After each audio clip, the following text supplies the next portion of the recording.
Chapter 17. Devordia Arise. Adril and Errol were riding down the road from Ordriansburg to Edgewood late at night when the sound of a battle horn in the distance caused them to stop. The ominous noise came from the mist-shrouded wastelands not far from the eastern edge of the road. The northern edge of the Devordian Vale was much closer to Teluvia than it was further to the south. "What was that?" Errol asked. "I am not sure, but I think we should investigate," Adril said as he guided his horse off the road and headed toward the wall of mist. Soon, the knights were riding through a dense fog. "Are you sure this is a good idea?" Errol asked. "This fog is very thick. We could easily get lost in it." "I will not let us get lost," Adril said confidently. Suddenly, the mysterious horn blared again. The noise was much louder than before. The unnatural sound spooked the horses. Adril managed to control his steed as it reared up in fear. Errol was not as fortunate.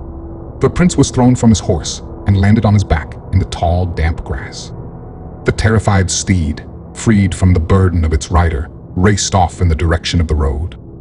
Errol got back on his feet. He stood wrapped in the luminous fog, looking very much like a statue in some long-forgotten garden. The horse had carried him a short distance before bucking him, and because of that, he could no longer see Adril. Tremors of terror quaked throughout Errol's body as he contemplated the nature of his dilemma.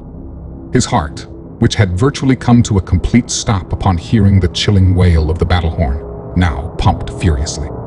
The long, drawn-out blare had been horrifying indeed, but Errol found the silence in its wake to be worse. The complete and utter lack of noise was maddening. Errol longed for the single chirp of a cricket. He would have even welcomed the howl of a wolf. As terrifying as such a noise would have seemed to him only moments before, it was at least a danger he recognized, and one with which he could cope. That was far better than the strange, faceless threat that now loomed in the mist around him. Suddenly, the sound of rustling grass could be heard. Errol felt something grab his leg. The distressed warrior looked down and saw a skeletal hand clenched tightly around his ankle. His eyes, saucer-shaped with horror, traced the bony appendage to the point where it met a fleshless torso clothed in a tattered shirt and rusted chainmail. Unable to turn away, though he desperately wanted to, his gaze fell upon the abysmal black socket set in the weathered skull of the fallen warrior at his feet. The skeleton's head, locked in its eternal grin, was turned up at Errol as if staring directly at him. And then from behind the sporadic spacing of teeth that formed the skull's gruesome death grin, Errol heard a noise so terrifying he almost fainted dead away.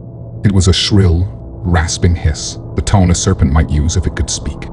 It was a voice that was unquestionably wicked and unnatural as it spoke softly at first, then filling Errol's ears with its horrid tones. "Devordia arise. Devordia arise. Devordia arise." Instinctively, Errol drew his sword and hacked down at the arm, splintering the chalky bone to pieces. He then raised his eyes and looked upon a horrifying sight. He was surrounded by a troop of skeleton warriors. Just how many there were was a dark secret the fog would not reveal.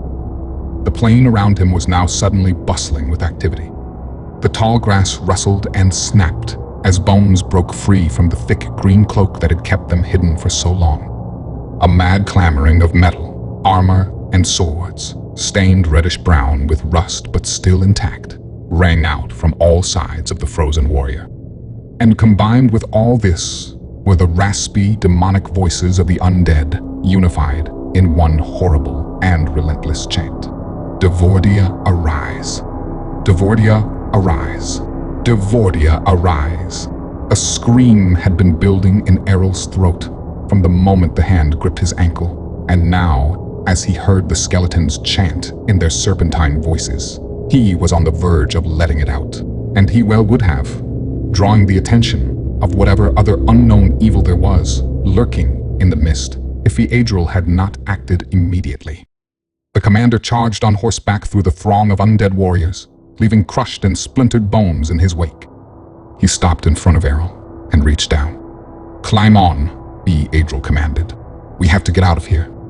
Errol wasted no time climbing onto the horse. Once Errol was on, Adriel spurred on his steed and slashed his way through the mob of undead soldiers. Soon they were out of the mist and back on the road. Fortunately, the skeletons showed no signs of giving chase. What happened back there? Errol asked as he climbed down from Adriel's horse and secured his own horse, which was grazing alongside the road. That was the site of a battle during the Devordian War, Adriel explained. Those skeletons were the bodies of the soldiers who died during the battle. It was that noise, Errol concluded. That horn we heard somehow called them to life. Exactly, Adriel agreed. Do you suppose this is the work of Diaxis? Errol asked. Most definitely, Adriel answered. He has abandoned all subtlety. He is raising an army to destroy Teluvia. But how can we defeat an army that is already dead? Errol asked. There are ways, Adriel said. I want you to ride to Argion. Tell Echthion to have his soldiers dip their weapons in holy water. And what are you going to do? Errol asked. I am going to get us some more help, Adriel answered.